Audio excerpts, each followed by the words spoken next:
ಉತ್ತರ ಪ್ರದೇಶದ ಹತ್ರಾಸ್ನಲ್ಲಿ ನಡೆದ ದಲಿತ ಯುವತಿಯ ಸಾಮೂಹಿಕ ಅತ್ಯಾಚಾರ ಪ್ರಕರಣವನ್ನ ಖಂಡಿಸಿ ಮಂಗಳೂರಿನ ಮಿನಿ ವಿಧಾನಸೌಧದ ಮುಂಭಾಗದಲ್ಲಿ ಕರ್ನಾಟಕ ದಲಿತ ಸಂಘರ್ಷ ಸಮಿತಿಯ ಕಾರ್ಯಕರ್ತರು ಪ್ರತಿಭಟನೆ ನಡೆಸಿದರು.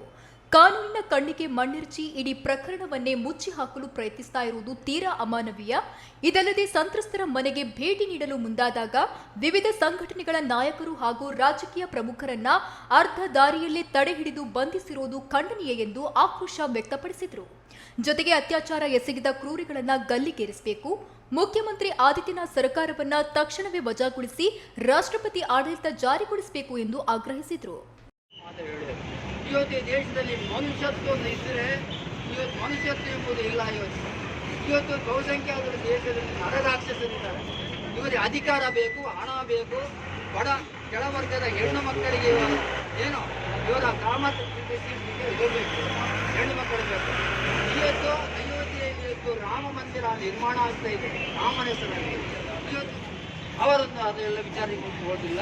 ಅವರನ್ನು ಮನವಿ ಮಾಡ್ತಾರೆ ಏನಂದ್ರೆ, ತನ್ನ ಮನುಷ್ಯರನ್ನ ಎಲ್ಲಿ ಸುಟ್ಟರೋ ಅಲ್ಲಿಂದ ಅಥವಾ ಅವಳು ನಡೆದಾಡಿದ ಭೂಮಿಯಿಂದ ಒಂದು ಹಿಡಿ ಮಣ್ಣನ್ನು ತಂದು ಒಂದು ಸ್ಮಾರಕ ಸ್ಥಳವನ್ನಾಗಿಸಿ ಅಲ್ಲೊಂದು ಅವಳ ಪ್ರತಿಮೆ ರೂಪಿಸಿ ಅಸೆಂಬ್ಲಿ ಅಥವಾ ಪಾರ್ಲಿಮೆಂಟ್ ಅಲ್ಲಿ ಇರುವಂತ ಇವರುಗಳು ಏನು ಇವತ್ತು ದೇಶದಲ್ಲಿ ಒಂದು ಒಳ್ಳೆಯ ವ್ಯವಸ್ಥೆ ಬೇಕು, ಅದು ದೇಶ ಸಂವಿಧಾನ ಇದೆ, ಅದರ ಕಡೆ ಇವರು ಆ ಪ್ರಕಾರ ಈ ದೇಶದಲ್ಲಿ ಒಂದು ವ್ಯವಸ್ಥೆ ಬೇಕು, ಎಲ್ಲರಿಗೂ ಒಂದು ಸಾಮಾಜಿಕ ನ್ಯಾಯ ಇವತ್ತು ಕೂಡ ಸಂವಿಧಾನ ಕಾನೂನುಕಾಯಿಗಳಿದ್ದು ಕೂಡ ಇವತ್ತು ಮನು ಸಂವಿಧಾನ ಇವತ್ತು ಜಾರಿಯಲ್ಲಿದೆ.